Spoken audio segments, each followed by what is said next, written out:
And we are live as I finish up my snacks.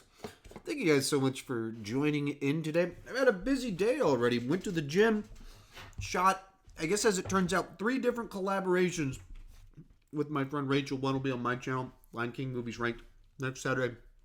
2 for her channel. Kind of a discussion about the Lion King remake, and then a discussion of remakes in general. It was supposed to be just one, and then we kind of had we went so far down the Lion King channel, we're like, let's split that one up. Or she was like, let's split that one up. And then shot my review for a movie called Point Blank. Got it edited, except for putting the B-roll clips from the trailers on it. And then I looked at the time and was like, time to join you guys. So been keeping busy. And then as soon as we finish this one, I'm going to go finish up that Point Blank review, post it, run out, mow the lawn. Got to go out see Stuber. So keeping busy today. There's a little update on me. Road to Dawn is tuned in. Hello, Road to Dawn. Thank you so much for joining in. If you got any questions, go ahead and throw them in there, and we can talk movies way too much. So as the way the universe played out, I'm just like 6 days in a row of seeing a new 2019 release. Saw yesterday, Lion King, Crawl, Point Blank. Gonna go see Stuber tonight, so 5 in a row, which I don't think I've done 5 in a row this year. That I've done 5 different days back to back to back where I saw a new release. I mean, I obviously watch movies every single day, but new 2019 releases, this has been kind of my most productive week yet. So fun times, and it's been a great month thus far, and pretty excited. Next weekend, new Marvel Alliance game comes out. Marvel side-scroller action game for the Switch. So next weekend, during San Diego Comic-Con, while waiting for the new news and trailers to drop, I'll be playing a video game to do a video game review. Only like the 3rd one I've ever done on my channel. Really only the 2nd one of my kind of current generation of my channel. Since I figured out what I'm doing, so it'll be my 2nd one where I do kind of weaving with my format. I've got an alternate version of my theme song that's like, it sounds like an 8-bit version that I've only used one time for my Spider-Man 4 review a year ago, and so this will be fun to finally do another one, and hopefully moving forward I'll have new video game reviews every 2 or 3 months. I'm not going to ever be a video game channel, but I want to do more video game reviews. Rich Reviews tune here. Howdy to you too. Rich Reviews, we should make next week a Google Hangout. I don't know that I want to do. What I need to do is I need to schedule Google Hangouts for specific groups and kind of time slots. What I don't want to do is just kind of open it up generically to whoever many people show up. They're a lot more stressful for me because it's more like leading a small group than me answering questions. And so it's something I have to do differently. Like I can talk with one person normally and maybe a couple people, but as soon as it's like 5 random different people in a Google Hangout for one of these deals, it's just a lot harder for me to do that. So but I want to keep doing them. I just, this season's been so busy with movie stuff that I haven't time to, the energy to try and figure out what I want to do with them and schedule it and everything like that. But they were scheduled and I knew which people are in which groups and things like that. I could do things like that. So I'll probably put like a 2-hour block of time, who wants to do them, and then have specific people in each 20-minute blocks that'll talk movies with 2 or 3 people as opposed to like 5. Or it's just really, that's a lot of work for me. Road to Dawn, what do you think of the Mulan remake ditching the music of a lot of the core elements? Well, I mean, that's actually I recorded this podcast, not podcast, I don't know if it's a podcast, not really a podcast, video for my friend Rachel Wagner's channel, and we talked about that, like the difference between a remake, a reboot, and a readaptation. Mulan is a story, predates this movie, the movie from the animated film, 100, 200 years. I mean, Mulan did not start with that film. And so people are like, what? You're ditching the music and you're not gonna have, was it Wushu, the dragon in it? I mean, that's just this animated version. So they're using the term Disney remake, live action remake, has meant a lot of different things. Some of them, Lion King is a just direct adaptation. I mean, they just taken the animated film and now doing it photorealistic CGI live action, whatever you would call that. But it's direct. It's the same thing. Aladdin has a little bit of adaptation inside of it, some changes, but same basic idea. And then other ones, they're not really direct remakes. They're readaptations of the source material. They're going back to the original story. Let's tell this story again, live action. So I don't care at all. I mean, I'm not like tied to it, but Mulan's not like this special place in my heart that I would be like offended that they didn't do it. But telling the Mulan story does not require that you have these songs. That's just the way they interpreted it one time. The material, the person, character, all that's existed before that adaptation. So I think people, if they step back from their immediate emotional reaction, you go, oh, okay, that's fine. There's nothing weird about not doing these songs, but it plays against people's expectations because Beauty and the Beast has the songs, Aladdin has the songs, Lion King has the songs, Mulan doesn't have the songs. So they were expecting it to be like these three that did. This one doesn't, therefore they're disappointed. But if you step back away from the emotion of disappointment, it's not actually like offensive. It's not like, what have you've ruined my childhood? No, it's just a different adaptation of the source material. Same thing of like, there's all these different adaptations of The Jungle Book. Early 90s, there was one with Lena Headey and Sam Neill, Jason Lee Scott. And then they had the Jon Favreau one that's the photorealistic CGI. And then Mowgli came out. They're all different adaptations of different things that are all The Jungle Book. But it's like some was like a sequel, some more of a remake kind of with changes to the original animated film. Mowgli's just a return to the source material. So you have to put it in that perspective, and then it makes a lot more sense. Rich Review has been going through your videos. I have noticed, I've seen many of your comments popping up over the last week or so. I'm not as active in my comment section as I used to be because I just can't be anymore because there's just so many comments. So I can't respond to everything. And I can't even read everything anymore. Sometimes I do that intentionally just because I can't. Even if just like, if you have, I get like 1,000 comments per day, and if just 10% are like toxic, that's still 10 toxic things I'm consuming. So like sometimes I even have to like filter through just reading my comments in general, which is frustrating. But that's even why I enjoy doing these live streams with you wonderful people, and I'm real active on Instagram, so I try to still be connected to people in my comment section. I can't do anymore. But yes, I did see that you were going through them. Richard, your thoughts on Samuel L. Jackson doing the latest Saw movie? Weird. It's weird. The Saw project in general, like let's get Chris Rock to do Saw. What? I don't even know where that's coming from. I don't know what that means because I know who Chris Rock is as a stand-up comedian, what that means. I know what Chris Rock as an actor means. I don't know how that connects to Saw. And so in and of itself, it's just like such an odd project. And so then you do that and you're like, let's throw Samuel L. Jackson into it. I don't know what any of that means because I don't know what this project is. Samuel L. Jackson is great in pretty much everything. The Saw franchise, I feel, has kind of played its course and run out of steam. So I'm sure that's why they're like, let's turn it upside down. Let's get Chris Rock to redo this thing. Okay, that's cool. If we're going to keep doing it, let's make it different. But I don't know what it means yet, so I don't know what it means that Samuel L. Jackson is in it. Rich Reviews. So apparently we're getting a reboot of Look Who's Talking. Seriously, WTF? I mean, it's been 30 years. If they got an angle, if they think that they can do it right, I mean, why not? I don't care. It's not something I'm like, oh, that's amazing. But the idea of, hey, what if you do, tell a little comedy where babies are like looking around and talking, but people don't know that. I mean, it's a simple concept you can remake every 20 or 30 years. It's been 30 years, so sure, why not? I mean, it's kind of random, but it's also one of these concepts that you can make the movie for $20 million, and for $20 million you can still get, I don't know, Emma Stone. I don't know who they'd get, but you can get either some A-list actors. It would be Emma Stone, but they'd probably get one of these television actresses that are in the process of transferring over into film, and you just get a couple of these people that their name brings some recognition. The original one had John Travolta when he was in a little bit of a slump before Pulp Fiction. And so then you get the TV star and the guy that was famous 10 years earlier, put them together, and boom, you do that same exact formula, and it's easy to make your money back. So, I'm not like, wow, look who's talking. I can't wait to re-explore that one.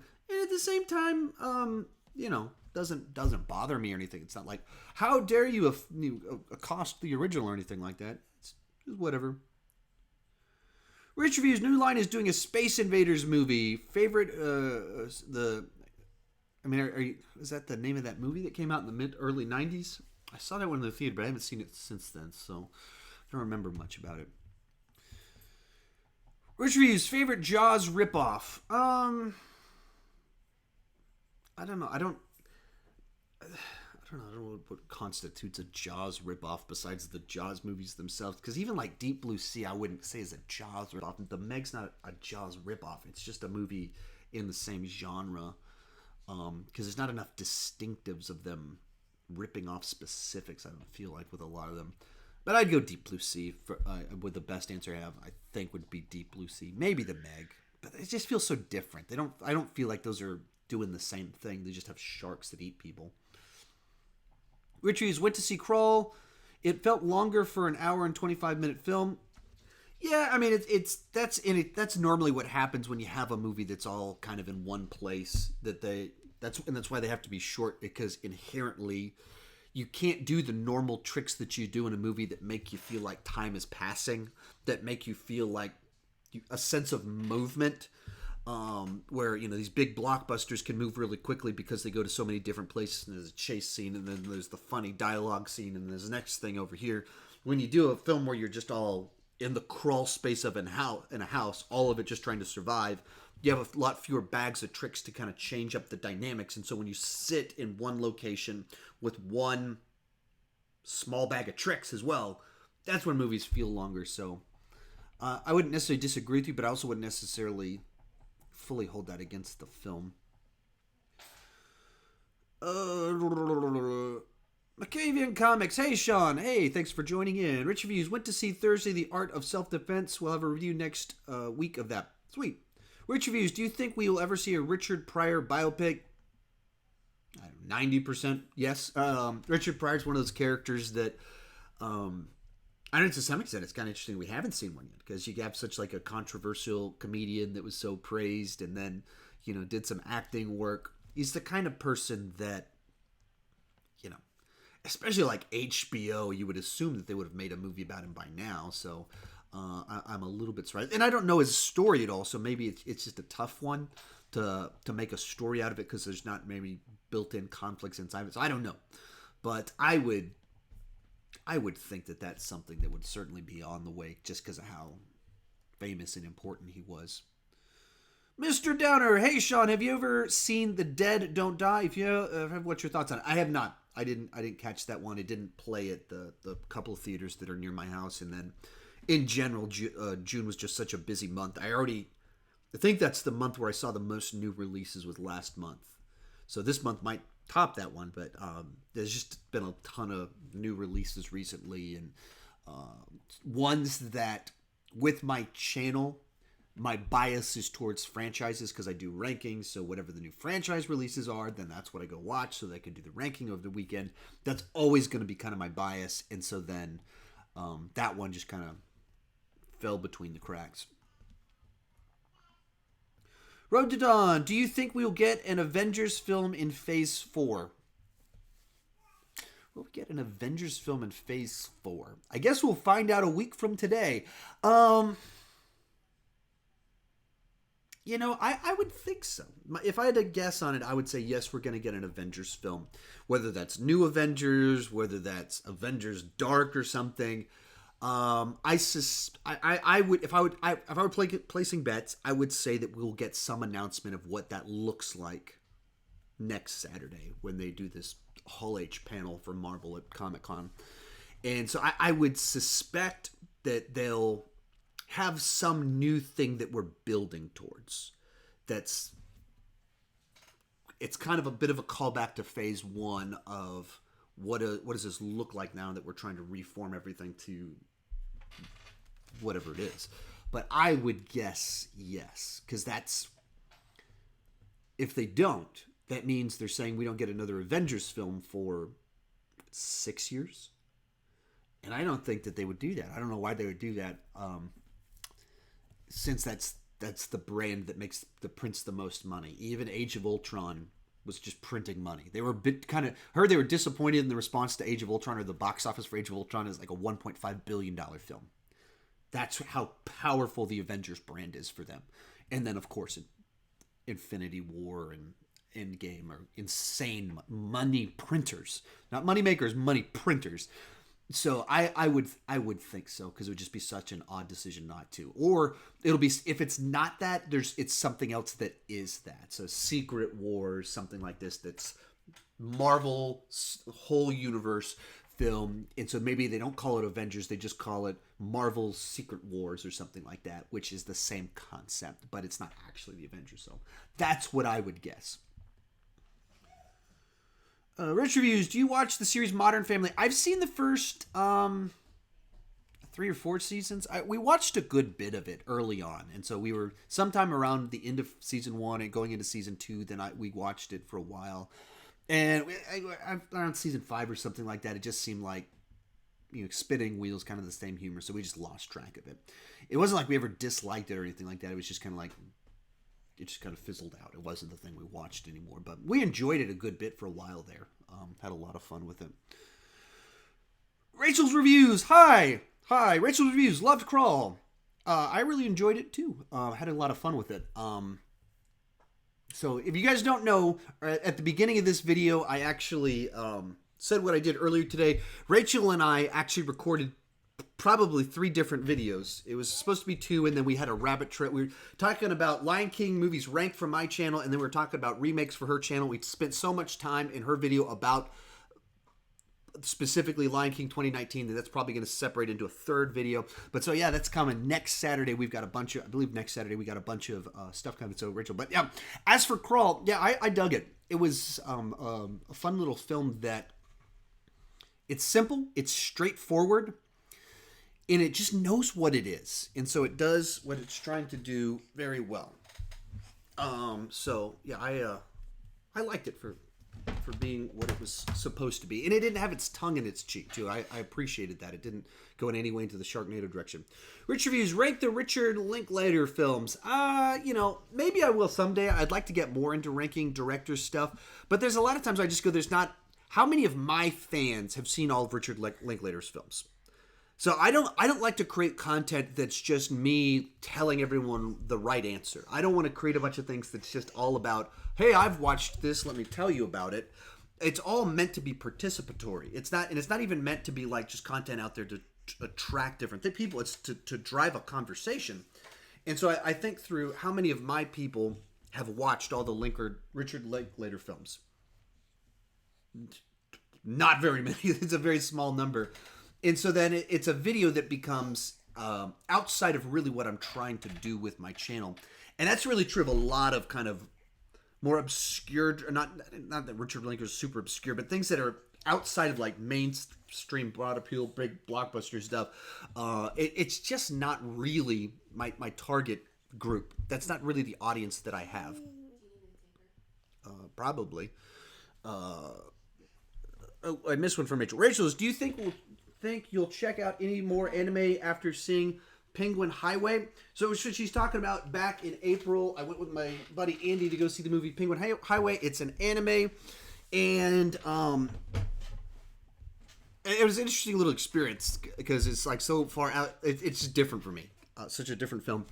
And even to what I just mentioned of things that are outside of my target audience, that's my weakest performing video, I think, of the entire year. So on just like a business side of things, it's a video that just didn't, it was just too far out there for my people that nobody watched it. I mean, like literally I put out probably 150 videos this year, and that's the one that has the fewest views. So yeah, on the one hand, I think about things like that a lot. On the other hand, I always want to do different things, try different things, and seeing different movies as rather than rankings. Like every Richard Linklater film is like a 20-hour project. I could watch Penguin Highway and take a risk on something like that. So yeah, I'm sure I'll do more, and I'd like to find a way to have a pace to some of that. Of like one animated film every 2 months, 3 months, or something like that. Because the more I talk about them, the more traction it gets.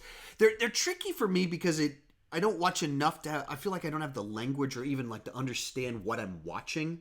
And so when you watch something that you're not familiar with, and there's so much more metaphoric and weirder in how they interpret things and cultural differences, and so then your first reaction would be like, oh, I just didn't like this. Well, it's not that I didn't like it, it's different. So I have to learn how to get used to it and what I'm looking for and why this is good. And that's I don't have a direct answer, but I certainly plan on watching more. But at the same time, there's a side to me that's like I have to figure out what exactly that means. And one of the things that I tried to do going into this year is I decided to start doing the rank every new release that I saw in the month. And one of the reasons I did that is because there's a lot of movies that I want to see that I don't think fall necessarily into my niche. And so when I, like on a businessman side, being like, all right, Penguin Highway, weakest performing video that I did. There's actually a good bit of work that went into me trying to go see it in certain things like that. And so I go, okay, I don't necessarily, should I do a review of that? But I can't necessarily do a review of all these things, but I can have a place to talk about them. And that's specifically why I started doing those kind of ranked every movies that I saw in that month, so that I can do that. So I don't know if that's an overly long answer to your question. Rich Reviews. Have you seen the new trailer for the Judy Garland biopic? No, I haven't heard anything. Like, biopics aren't one that normally jumps out to me. And I don't watch trailers for things that I'm not doing a reaction to unless I kind of have to. The only actually reason I saw the Mulan trailer is because I was on a podcast a couple days ago and he said we were going to talk about it. We didn't end up talking about it, but I watched the trailer specifically for that. Otherwise, I'd rather just catch it in front of Lion King when I take my kids to go see Lion King or whenever it would pop up. I'd rather see it on the big screen. So I haven't seen it. I don't know anything about it. So in a Judy Garland biopic just doesn't interest me at all. It's just a thing.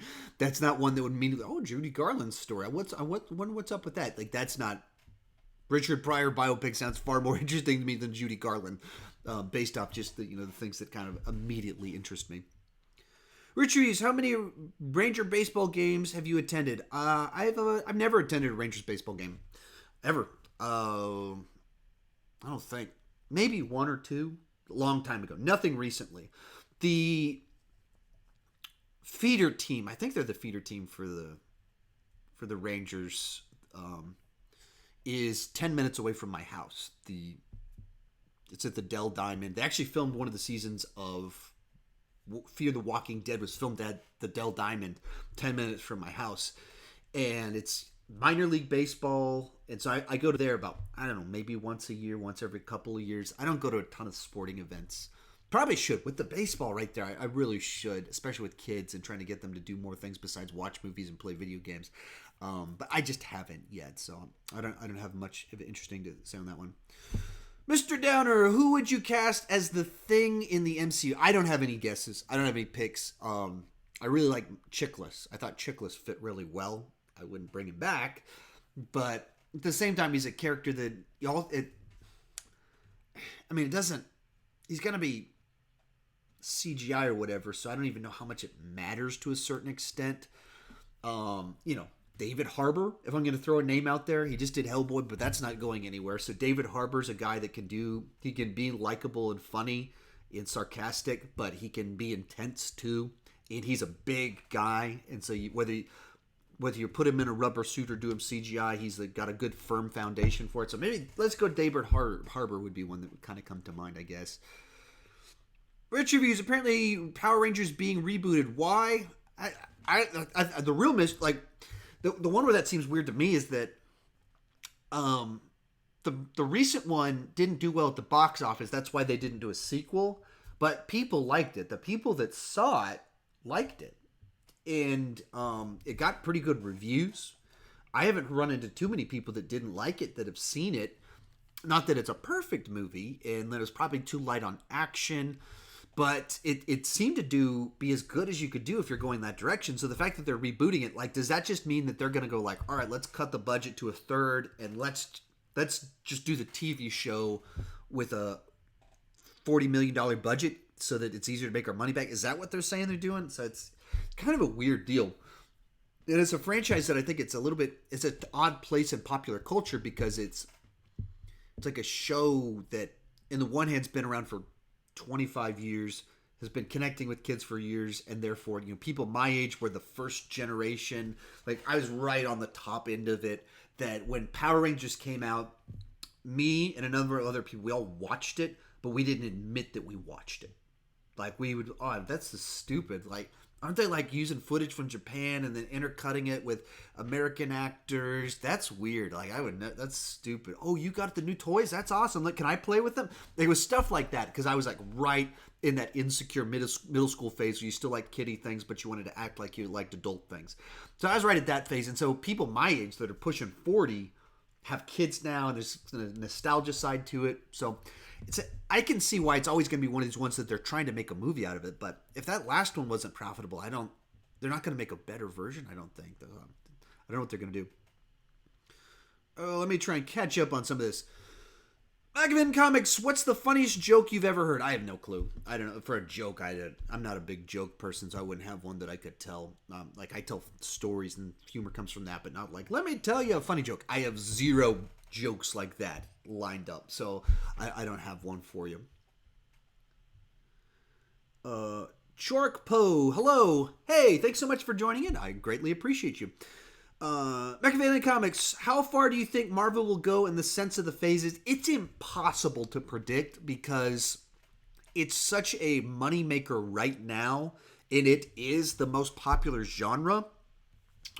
And they're on the top of the wave, and they're kind of at that point in time where you're like, I don't know how you top this. I don't know where you go from here that gets better. So it only feels like it can go downhill. And then you look at this year's films, and it's like, oh, Spider-Man and Endgame. Well, that's so exciting. Captain Marvel. And so it's kind of like a lighthearted 90s throwback with, Samuel Jackson, female lead, a bunch of things. That's exciting about it. And then you go next year, Black Widow. I like Black Widow. That's pretty cool. So like a spy movie. But it doesn't elicit the excitement of this year's slate, and then nobody knows what the Eternals is. If you're not like a deep comic book fan, the Eternals is coming out now. That's really cool. I don't know what it is, but that's cool. That's people's response to finding out about the Eternals. So, they're in a weird place, and I think next week we'll get a bit of an idea how some of this is going to play out, what it looks like, but I just don't know. I have no idea. So we'll at least get a phase 5, I think, but even that, you're looking 6 years in the future to kind of play that out. So you start looking at 2025 and how much the landscape will start to change. And at that point in time, it's almost a 20-year-old franchise. So do they want to reboot it just to like refresh things? Is it going to get? I have no clue. Tough to say. Rich Reviews, how many kids do you want? I don't know. I don't have a interesting answer on that one. Right now, 3 feels about right. When I had 2 didn't feel right. 2 didn't feel complete. Wife and I had disagreements on whether we wanted 3 or not. And then we had an oopsie. So, I guess I won that one by default, but I wasn't really looking to have a kid at that moment in time in my life. And now that we have 3, it's like, this feels good. This feels complete. When we only had 2, I really felt like I didn't feel complete when we had 2. And then now I'm like, I could see us being done. But, and then she's like, yeah, do we want another one? And then as soon as when you have kids and then they stop being babies and you're like, wait, I'm never going to have my own baby again. You're like, maybe we should have another one. It's tough to, as awful as the baby phase is with all the diapers and they're, while I was filming, the baby just walked up. Like she was just, it's scary, dangerous. All the things about it that are like a nightmare at the same time. You're like, I don't want this to end. They're just adorable. So I don't know. I'd say it's less than 50% that we'll have another kid.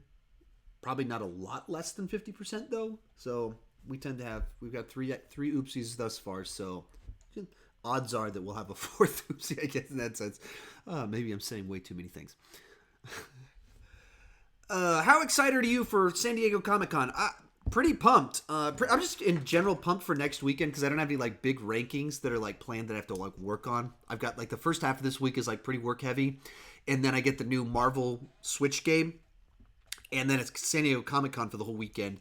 And so I'm just going to be playing video games, waiting for trailers to drop to do kind of like fun, easy content about all the new stuff that's announced.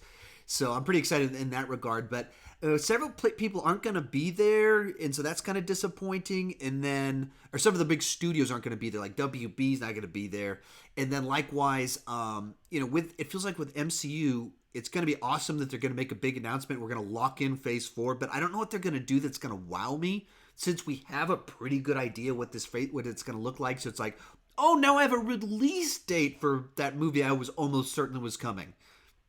Like, oh, now I know when Black Panther 2 is coming. And maybe that'll be the big surprise. Maybe we'll find out that Black Panther 2 is coming at the end of 2020. Maybe something like that will happen, since they've got 2 release dates right now, like May and July. So they could easily throw Black Panther 2 into November, blow up the end of the year or something like that. So maybe they'll have some surprises. That'd be fun like that. But yeah, I mean, I'm just, next weekend's just gonna be a lot of fun, because I like, everything's locked in for like my son and I. Like, we're gonna like set up a little dude space, and we'll have snacks everywhere, and we're gonna eat garbage for 2 days, just have boxes of pizza. Like, we're gonna go full college student. So he's like getting excited about all that. And my older daughter's like, oh look, can me too? And like, sure, absolutely, you can join in.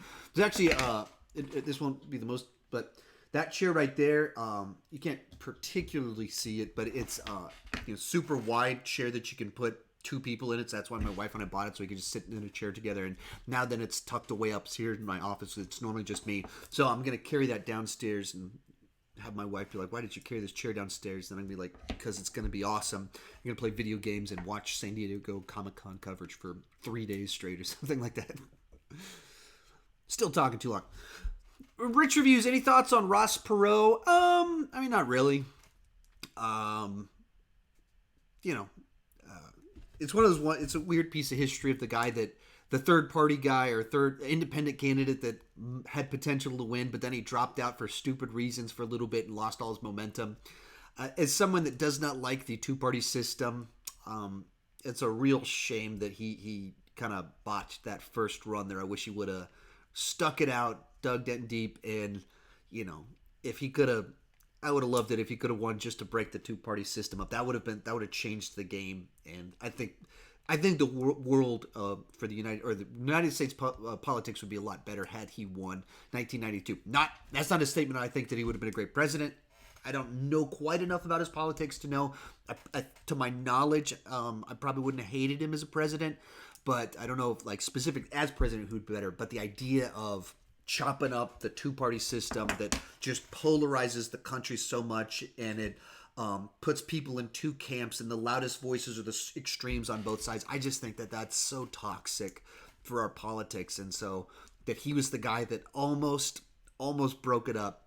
I think that's really neat. And then some stories have come out. Rick Perry wrote an article, the longtime former governor of Texas. He posted a article telling a Ross Perot story. He's like, hey, I could never tell this story while Ross Perot was alive because he wouldn't let me. And he's like, but now that he's dead, people need to know who this guy was, and kind of told the story about the way that Ross Perot just helped veterans out. And like a guy from Round Rock, where I live here, was injured severely in Iraq, and they were trying to figure out what to do to take care of him with all the needs that he had. And he was in really rough shape, and he couldn't be transported through normal, like his mom was worried about transporting the guy in normal transportation. So Rick Perry called up Ross Perot like, hey, can you help us out with this? And basically Ross Perot used his private jets, private transportation to take care of this guy. And I looked the guy's name up on Facebook, and I mean, he's still here in Round Rock, and I have a couple of mutual friends with this guy. And so just stuff like that he seemed like a guy that was really had his heart in the right, good place. And Gary Sinise too, who has a great foundation for veterans, also helped out this local injured veteran as well. So that's all I really have to say. Of like, too bad he couldn't break up the 2-party system more. And it sounds like he did some really great work behind the scenes. Okay, in comments, what are your favorite comic books that you have read? I love origin stories, and I love Batman. I don't have it with me over here. I love Batman Year One because it's an origin story, and because it's more before things get so fantastical with Batman, and the mythology gets all bogged down, and suddenly he's got kids on his team, and all this stuff now where there's Batman, Batwomen, multiple Robins. That stuff it's too much for me. My same complaint with Arrow and the Flash. I don't like it when there's too many people in the mix. And so Batman Year One is just this story about Bruce Wayne becoming Batman, Jim Gordon becoming Jim Gordon. And then that one was kind of followed up, not directly, but sort of by the Long Halloween and is it Dark Victory? I think Dark Victory. And their early years of Batman, and you kind of see the story of Two-Face becoming Two-Face and kind of working with Harvey Dent working with Jim Gordon and Batman. So it's really cool stuff in there. A lot of it found its way into from these ones found their way into The Dark Knight and Batman Begins. So those are some of the ones that are my favorites. I love those ones. And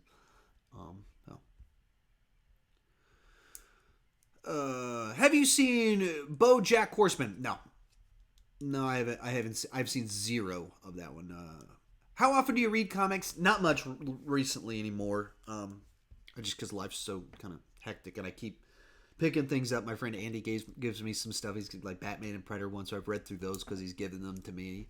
But I just haven't. I just have the time to pause to do it, and I wish I could, but with my reading schedule and audio things like that, it's normally directed towards kind of productivity type things or business books to try and keep my mind fresh for business. I just don't have I don't read a lot of nonfiction in general right now, or listen to even. Like right now I'm listening to First Blood, the book that, well, First Blood is based off of the Rambo series. So I was watching through those movies a month back, and I'm going to watch through them again, I guess, in preparation for the new one. So I was like, I've never gone through the book. I should listen to the original book. So that's where that came from. But normally I don't listen to things like that. Richard Hughes, how many Land Before Time films have you seen? Only the first one. I've only seen the first one. I don't even know when they started doing all the sequels and everything, but, I pretty quickly aged out of that franchise. So I was not like, let's check out the ninth one when I was 20 years old or whatever.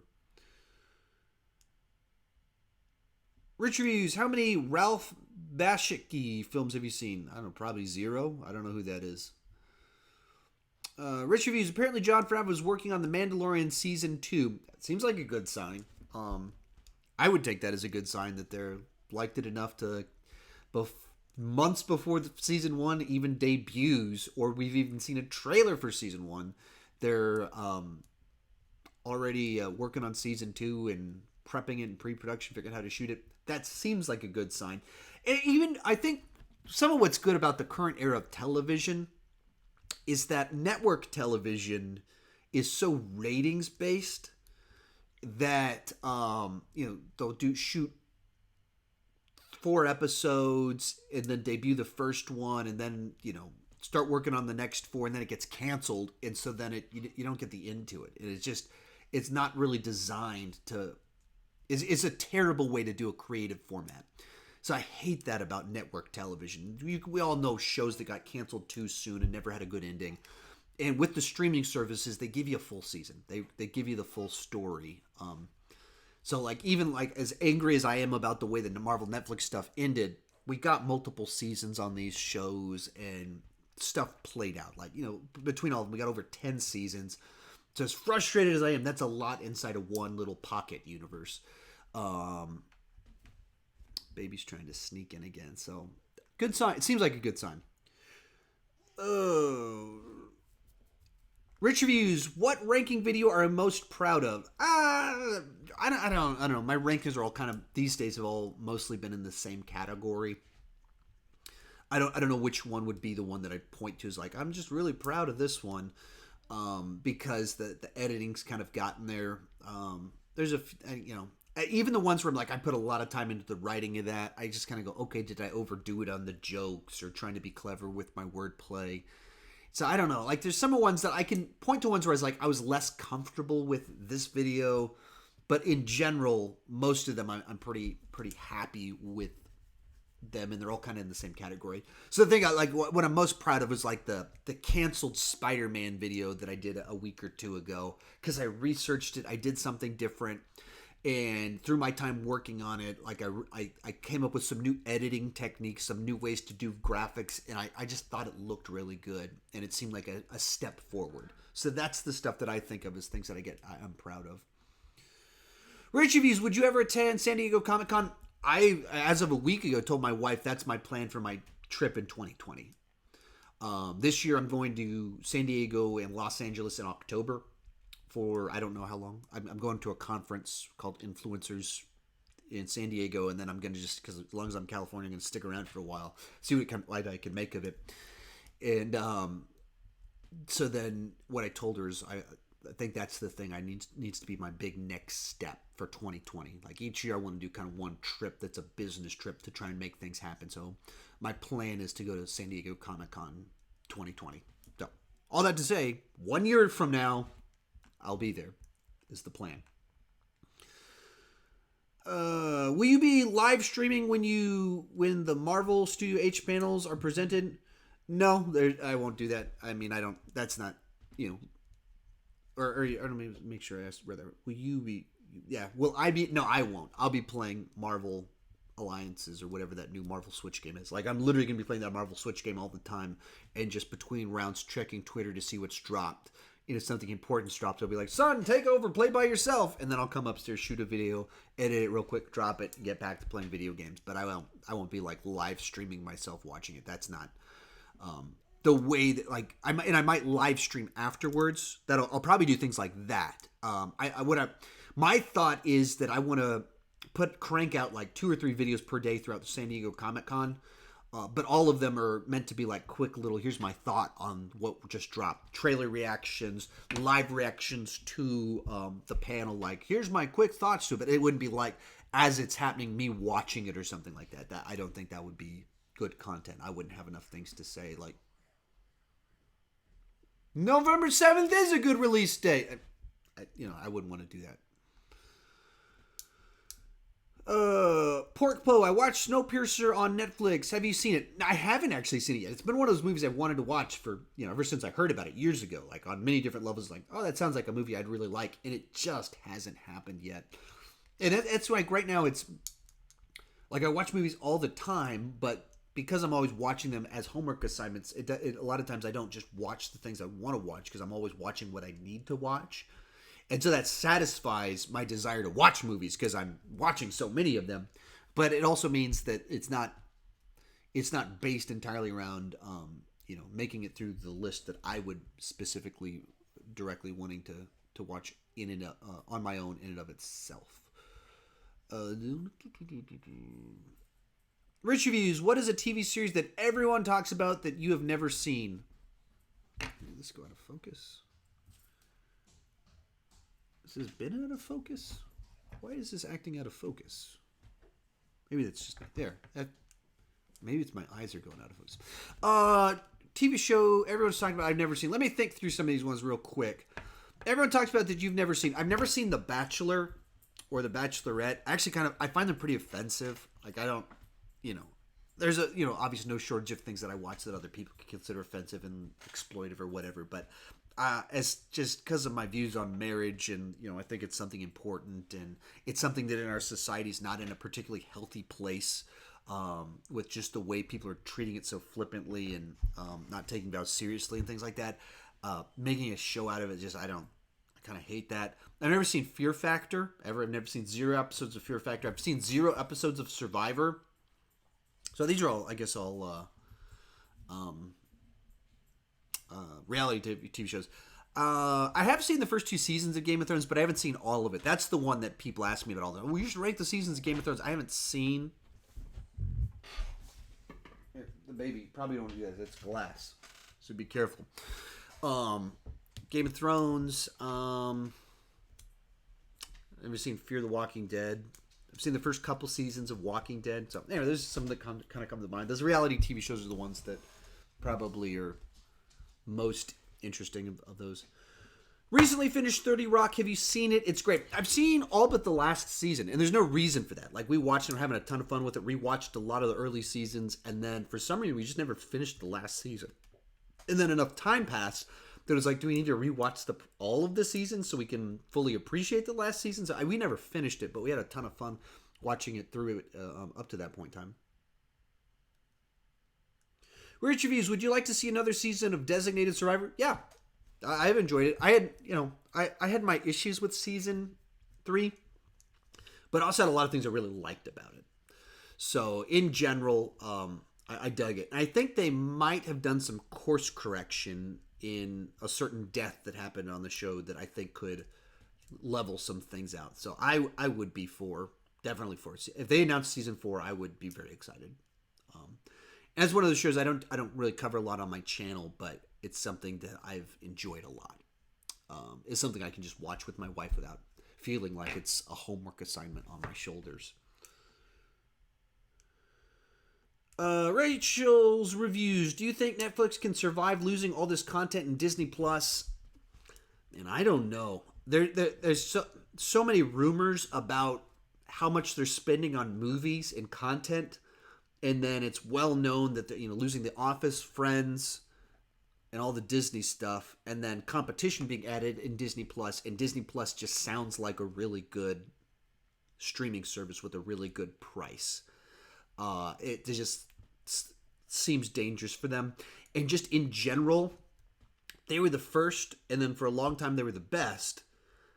And I'd still say they're the best, but we're reaching that point in time that if they lose Disney, Friends, The Office, and other stuff, they stop looking like the best, and they just start looking like one more option out there that has some good stuff and has some pretty bland stuff. And streaming services have very rapidly been moving towards the cable model, which is to say the problem with cable was that there's all these different services and everything's super expensive, and to get everything you have to order all these different things. Like for a while there, it was like there was just Netflix, $10 a month. That's amazing. And then there was Hulu, and that was $10. So we're only spending $20 a month to have both of these. Then there's HBO, and then it's eventually get to the point in time where you're spending $60 once again to have all this stuff, and it just looks like cable once again. And so the streaming model in general, they're just cannibalizing themselves, and Netflix being the biggest one is the biggest one to be cannibalized. And so I think they're one taking the biggest hits. And then you add to that, there's just that I just don't understand why their model was so much of like, let's just crank out original content. And they crank out so much original content, they can't even market most of it. And you don't even know that it's come out. And you're like, wait a minute, they put out an original movie with this person in it, and they have another one with this person. And so I just think that they were, their strategy was like, if we can sprint for a while, create this big archive of original content that people love, then they won't leave us when, we lose our licensed content. But they cranked out too much stuff that didn't make a big enough impact. For every Stranger Things, there's like 20 TV shows that you've never even heard of that are Netflix originals, and for every Bird Box or whatever the one from a murder mystery, you got 20 movies that no one remembers. And I just don't know what it just didn't seem like a very good model. I would have thought, like, let's get more focused, like laser in a little bit more, and you can take risks, you can do interesting stuff, but you just don't do all the random just noise that, the one I picked on before in a ranking from this last week was Last Summer that you had my wife watch, and I just kind of go like, why did they ever make this? There's not like stars in it. It's just something that didn't cost a ton of money, but like it just makes no dent at all in anything. It's just one more thing out there, random thing, $1 million thrown at, $2 million, whatever it was. I just don't get it. Pork Joe, thoughts on Once Upon a Time in Hollywood? It's a Tarantino movie, so I'm excited for it. Excited to do a ranking of his movies. And the trailers look intriguing to me. Sometimes Tarantino, like Hateful Eight, kind of got self-indulgent. And so, in a way that's not, like, fun.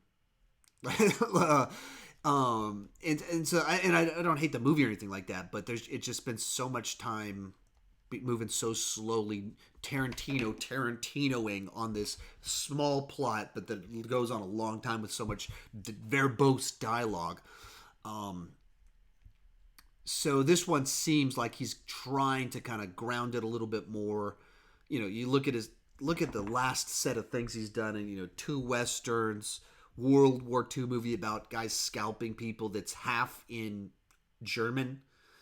and before that it's Death Proof, and then before that it's martial arts revenge films. So this one feels like the most kind of mainstream maybe ever, of just kind of like a film that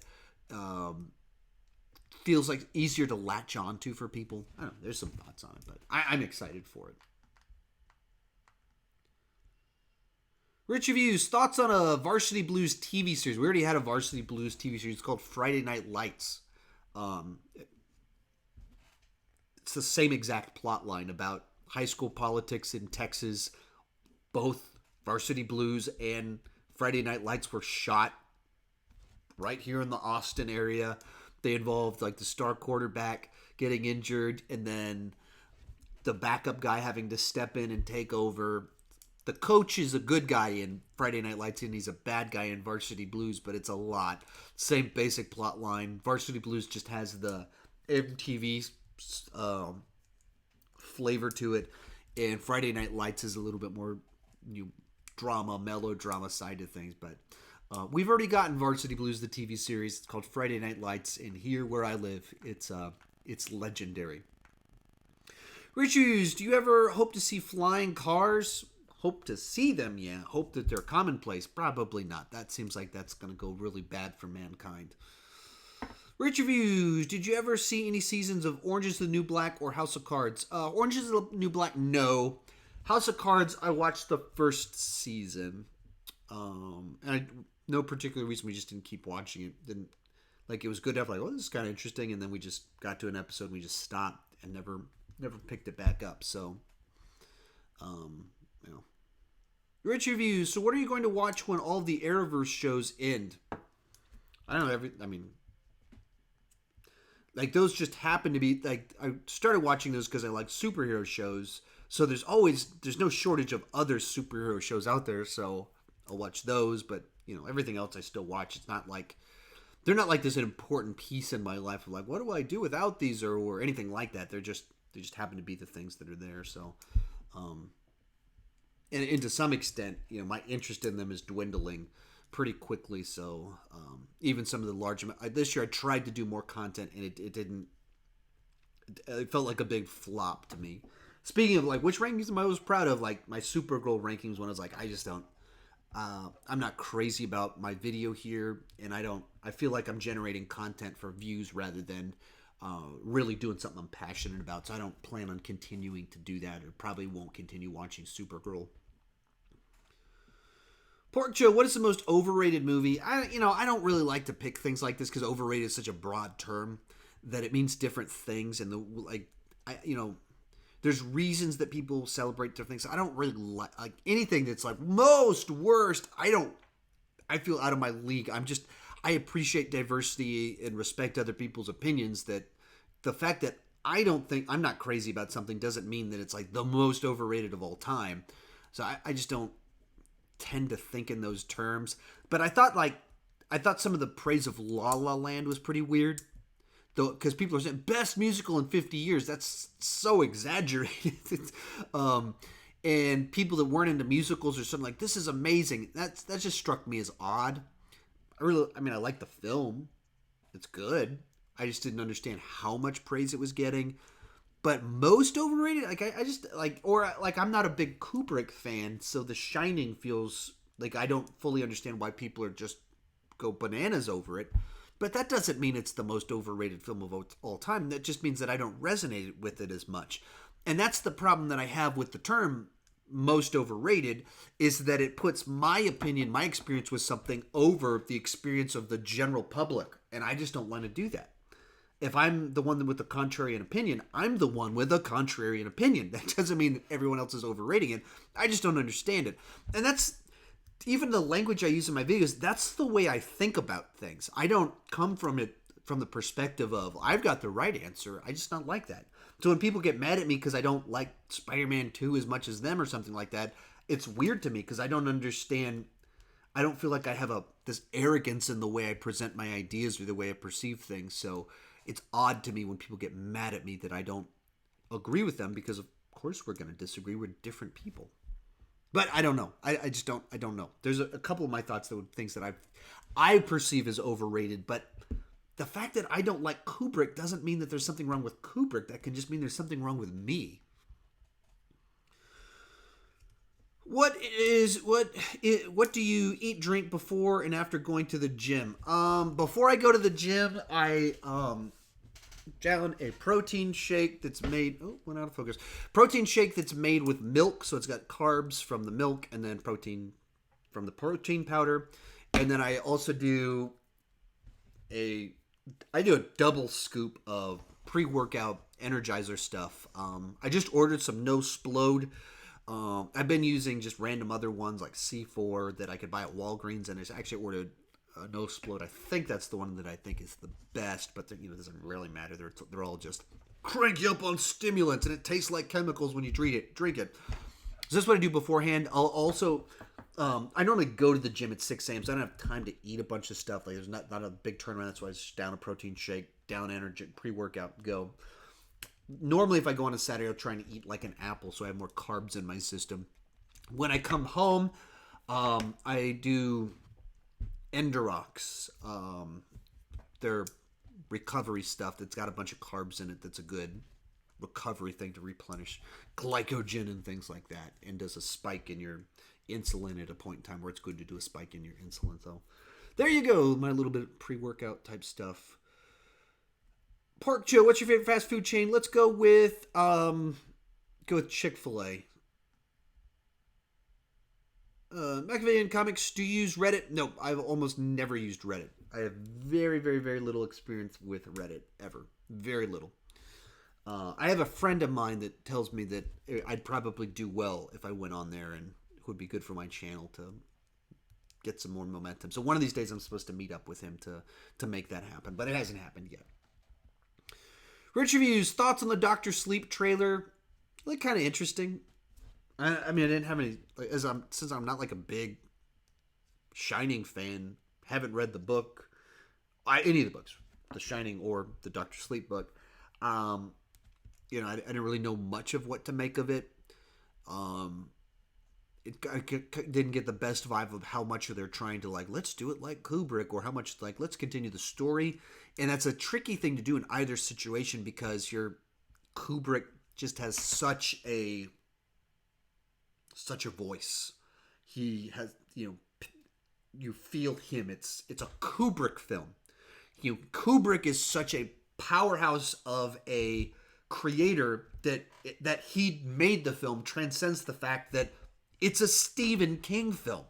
And that's weird that Stephen King, most popular author of the last 50 years or whatever, or one of the ones that's way up there, that's such a dominant force as a writer, and Kubrick has such a force of nature as a storyteller that he transcends even Stephen King.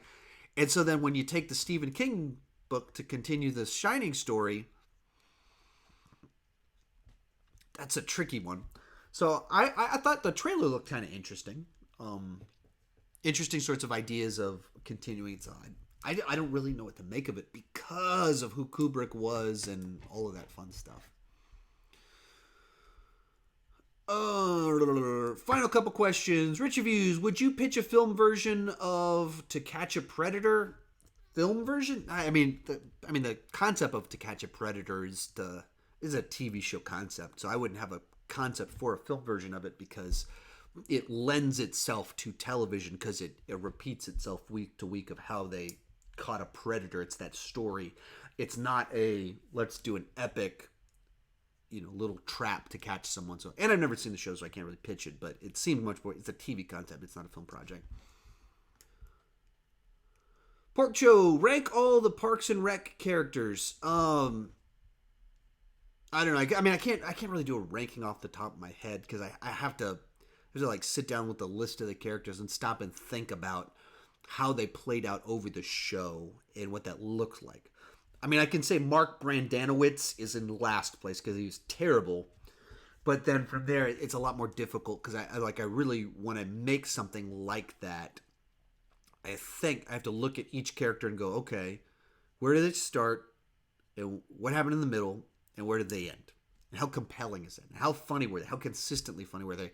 And so I, off the top of my head, wouldn't be able to do that. Character rankings are very hard. They're, even to know who to include is tricky.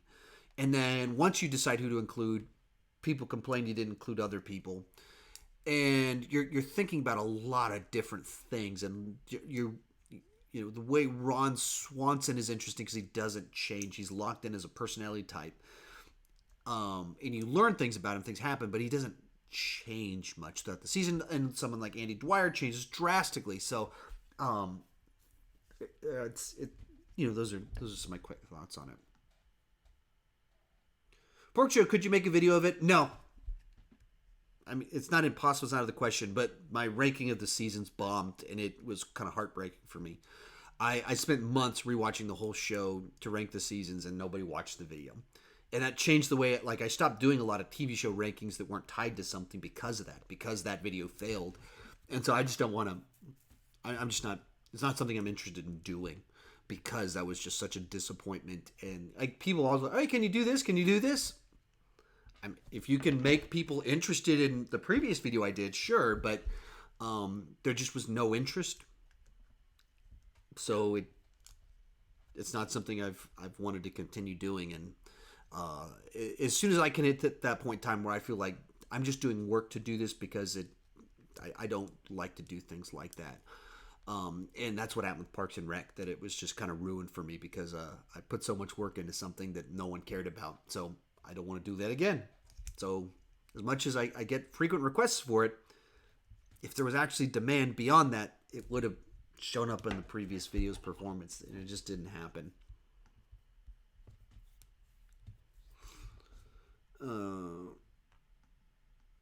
And we'll close out on this one. Wonder if Captain Marvel maintains her amazing haircut from Endgame. If you want to know how to end an stream immediately, bring up Captain Marvel's hair. I'm tired of talking about it.